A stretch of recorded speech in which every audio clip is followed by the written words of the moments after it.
Good evening. My name is Jose Carrillo.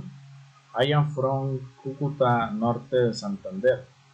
I am 29 years old and I am a student of electronic engineering. I currently in the second semester.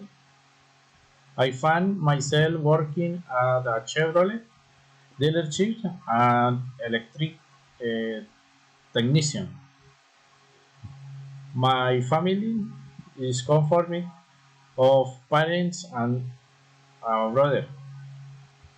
My father is 48 years old. My mother 58 years old. My brother is 25 years old.